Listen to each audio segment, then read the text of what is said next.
رسول اللہ صلی اللہ علیہ وسلم نے فرمایا قیامت کی نشانیوں میں سے ہے کہ آدمی مسجد کے پاس سے گزرے گا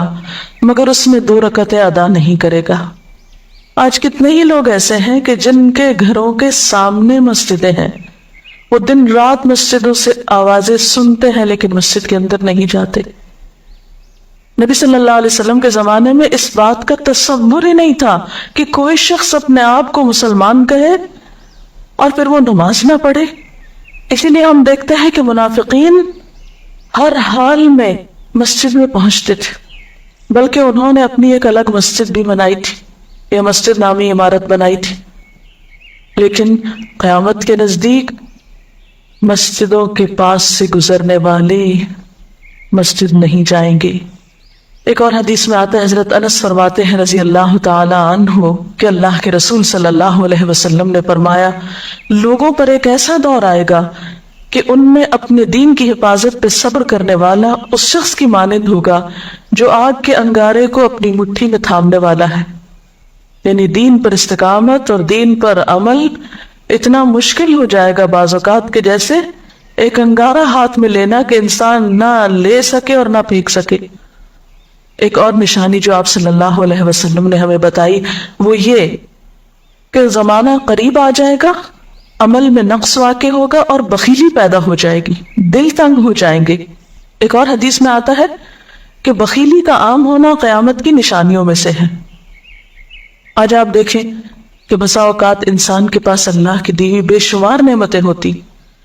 لیکن انسان ان نعمتوں میں کسی کو شریک نہیں کرتا۔ چھوٹی چھوٹی باتوں کو مائنڈ کر جانا، چھوٹی چھوٹی باتوں پہ ناراض ہو جانا، چھوٹی چھوٹی چیزوں کو حد سے زیادہ محسوس کر لینا، یہ سب کچھ شح کی وجہ ہی سے تو ہے، بخل کی وجہ سے ہی تو ہے۔ بخل صرف مال میں نہیں ہوتا، بخل تمام نعمتوں میں ہوتا ہے اگر ان میں اللہ کے دوسرے بندوں کو بطور شکر کے شریک نہ کیا جائے۔ ایک اور حدیث میں آتا ہے، مجموع الزوائد میں یہ حدیث روایت ہوئی ہے، رسول اللہ صلی اللہ علیہ وسلم نے فرمایا کہ لوگ سخت اور بخیل ہو جائیں گے، یعنی ان کے دل سخت ہو جائیں گے اور ان کے اندر بخل عام ہو جائے گا۔ ایک اور نشانی قیامت کی آپ صلی اللہ علیہ وسلم نے یہ بتائی کہ مساجد میں زیب و زینت بہت ہوگی، یعنی نمازی تو کم ہوں گے لیکن مسجدیں سجائی بہت جائیں گی۔ حضرت انس بن مالک کی روایت ہے، مسند احمد نے اس کو روایت کیا ہے، رسول اللہ صلی اللہ علیہ وسلم نے فرمایا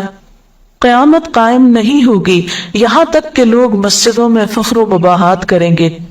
یعنی مسجد کے بنانے میں، اس کے سجانے میں، اس کی آرائش میں ایک دوسرے کا مقابلہ کرنے لگیں گے۔ ایک اور حدیث میں آتا ہے کہ قیامت کی علامات میں سے ہے کہ لوگ مسجدوں کو سجایا کریں گے، یعنی اللہ تعالیٰ کو نماز پڑھ کے خوش کرنے کی بجائے مسجد بنا کے سجا کے خوش کرنے کی کوشش ہوگی۔ حضرت ابو الدرداء سے روایت ہے کہ جب تم لوگ مسجدوں کو سجانے لگو، قرآن کو مزین کرنے لگو تو تمہاری بربادی ہے،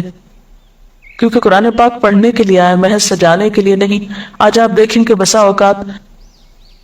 ہم اسے پڑھتے کم ہیں، سمجھتے کم ہیں، اس کے مطابق زندگی نہیں بسر کرتے، لیکن خوبصورت انداز میں سنہری الفاظ میں لکھوا کر گھروں میں سجا دیتے ہیں۔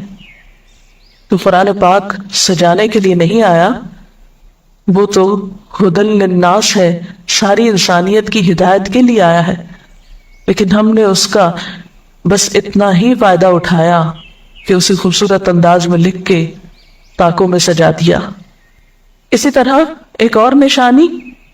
کہ انسان حلال حرام کی پرواہ نہیں کرے گا۔ رسول اللہ صلی اللہ علیہ وسلم نے فرمایا، صحیح بخاری کی روایت ہے، لوگوں پہ ایسا وقت ضرور آنے والا ہے کہ آدمی اس بات کی بالکل فکر نہیں کرے گا کہ جو مال اس نے حاصل کیا ہے وہ حلال ہے یا حرام ہے، یعنی کس ذریعے سے حاصل کیا ہے۔ ایک اور حدیث میں آتا ہے کہ قیامت سے پہلے سود پھیل جائے گا۔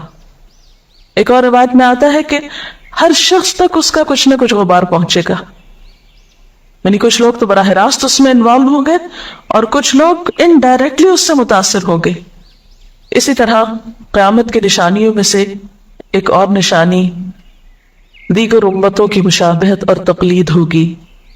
حضرت ابو سعید رضی اللہ تعالیٰ عنہ سے روایت ہے، رسول اللہ صلی اللہ علیہ وسلم نے فرمایا، تم اپنی سابقہ امتوں کی ایک ایک بالشت اور ایک ایک گز میں اتباع کرو گے، یہ چھوٹے سے چھوٹے معاملے میں اور بڑے سے بڑے معاملے میں ان کی پیروی کرو گے، حتیٰ کہ اگر وہ کسی سانڈے کے سوراخ میں داخل ہوئے ہوں گے، یعنی گوہ کے سوراخ میں، تو تم بھی ان کی پیروی کرو گے، اس سوراخ میں بھی گھسو گے۔ ہم نے پوچھا یا رسول اللہ صلی اللہ علیہ وسلم، کیا آپ کی مراد یہود و نصارہ ہے؟ فرمایا پھر اور کون؟ اور آج ہم مسلمان دیکھ سکتے ہیں کہ ہم کس کی پیروی کر رہے ہیں، کتاب اللہ اور سنت رسول اللہ صلی اللہ علیہ وسلم کی یا کسی اور کی۔ قیامت کی نشانیوں میں سے ایک نشانی زلزلے بکثرت آئیں گے۔ حضرت ام سلمہ سے روایت ہے، مسند احمد میں یہ روایت آتی ہے، رسول اللہ صلی اللہ علیہ وسلم نے فرمایا قیامت سے پہلے موت کی سخت وبا پھیلے گی، پھر زلزلوں والے سال آئیں گے۔ ایک اور روایت میں آتا ہے قیامت کی نشانیوں میں سے ہے کہ ناگہانی موت کثرت کے ساتھ ہوگی، یعنی اچانک ڈیتھ، یکا یک بیٹھے بیٹھے فوت ہو گئے۔ امام بخاری نے اس حدیث پر کچھ شعر بھی لکھے ہیں جن کا ترجمہ ہے، فارغ وقت کو غنیمت سمجھ کر کچھ رکوع کر لو، یعنی فارغ بیٹھنے سے بہتر ہے کچھ نوافل پڑھ لو، قریب ہے کہ تیری موت اچانک واقع ہو۔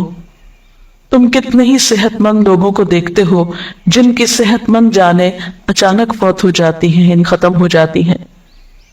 حافظ ابن حجر عسقلانی جنہوں نے بخاری کی شرح لکھی ہے فتح الباری، وہ کہتے ہیں یہ عجیب اتفاق ہے کہ امام بخاری خود بھی اسی طرح اچانک فوت ہوئے تھے، یعنی اچانک موت جو ہے وہ کسی پر بھی آ سکتی ہے، کوئی نیک ہو یا بد ہو۔ ہم یہ نہیں کہہ سکتے کہ ہم بہت نیک ہیں یا ہم بڑے اچھے کام کرتے ہیں تو ہمارے ساتھ یہ معاملہ نہیں ہو سکتا، یہ کسی کے ساتھ بھی ہو سکتا ہے۔ اس لیے جو وقت آج ہمیں حاصل ہے، جو لمحات آج ہمیں ملے ہیں، ان کو غنیمت سمجھے اور نیکی کے کام میں پیچھے نہ رہے۔ پھر قیامت کی نشانیوں میں سے ایک نشانی یہ بھی بتائی گئی کہ لوگ جان پہچان والوں کو بس سلام کریں گے۔ عامر بن اسود فرماتے ہیں رضی اللہ تعالی عنہ کہ ہم حضرت عبداللہ بن مسعود کے ساتھ ایک مسجد میں گئے تو جماعت کھڑی تھی، پھر لوگوں نے رکوع کیا اور ہم بھی رکوع کرتے ہوئے ساتھ شامل ہو گئے۔ اتنے میں ایک آدمی آیا اور کہنے لگا، ابو عبد الرحمن، یہ عبداللہ بن مسعود کی کنیت ہے، آپ کو سلام۔ عبداللہ بن مسعود نے حالت رکوع ہی میں فرمایا، اللہ اور اس کے رسول صلی اللہ علیہ وسلم نے سچ کہا تھا۔ نماز کے اختتام پر کچھ لوگوں نے آپ سے پوچھا کہ آپ نے فلاں شخص کے سلام پر یہ کیوں کہا کہ صدق اللہ و رسول، اللہ اور اس کے رسول صلی اللہ علیہ وسلم نے سچ کہا۔ ابن مسعود نے فرمایا، میں نے نبی صلی اللہ علیہ وسلم سے سنا کہ قیامت کی نشانیوں میں سے ہے کہ سلام صرف پہچان والوں کو کیا جائے گا، یعنی آپ کسی مجلس میں جاتے ہیں، مسنون طریقہ کیا ہے، اگر آپ کسی گیدرنگ میں جائیں سب کو بیک وقت السلام علیکم کہیں، لیکن بہت دفعہ آپ نے دیکھا ہوگا کہ لوگ آتے ہیں سب کو نہیں پوچھتے، ان میں سے جو جان پہچان والا ہوتا ہے اس کا نام لے کر بس سلام کرتے ہیں۔ پھر اسی طرح ایک اور نشانی یہ کہ لوگ دعا اور طہارت میں زیادتی کریں گے۔ حضرت سعد رضی اللہ تعالی عنہ سے روایت ہے، انہوں نے سنا کہ ان کا بیٹا اس طرح دعا کر رہا ہے، یا اللہ میں تجھ سے جنت کا سوال کرتا ہوں، اس کی نعمتوں کا سوال کرتا ہوں، اس کی رونقوں اور تر و تازگیوں کا سوال کرتا ہوں، وغیرہ وغیرہ، اور میں آگ سے تیری پناہ مانگتا ہوں، اس کی زنجیروں سے اور طوقوں سے پناہ مانگتا ہوں۔ تو حضرت سعد نے فرمایا، تم نے اللہ تعالیٰ سے خیر کثیر کا سوال کیا ہے اور ضرر کثیر سے پناہ مانگی ہے، جبکہ میں نے رسول اللہ صلی اللہ علیہ وسلم سے سنا کہ ان قریب ایسے لوگ ہوں گے جو دعا میں زیادتی کریں گے۔ یعنی صرف یہ کہہ دینا کافی ہے کہ اللہ تو ہمیں جنت عطا فرما اور دوزخ سے بچا، اس کی بہت تفصیلات میں جانے کی ضرورت نہیں۔ جب جنت میں داخل ہو گئے تو سب کچھ نصیب ہو گیا، اور جب جہنم سے بچ گئے تو سب سے بچت ہو گئی۔ پھر آپ نے یہ آیت پڑھی، اپنے رب سے عاجزی سے دعا مانگو، یقیناً وہ زیادتی کرنے والوں کو پسند نہیں کرتا، یعنی دعاؤں میں زیادتی اور اس قسم کی تفصیلات یہ پسندیدہ نہیں ہے۔ تمہیں یہی کافی تھا کہ تم یوں کہتے، یا اللہ میں تجھ سے جنت اور ہر اس قول و عمل کا سوال کرتا ہوں جو جنت کے قریب کر دے، اور میں تیری پناہ چاہتا ہوں جہنم سے اور ہر اس قول و عمل سے جو جہنم کے قریب کرے۔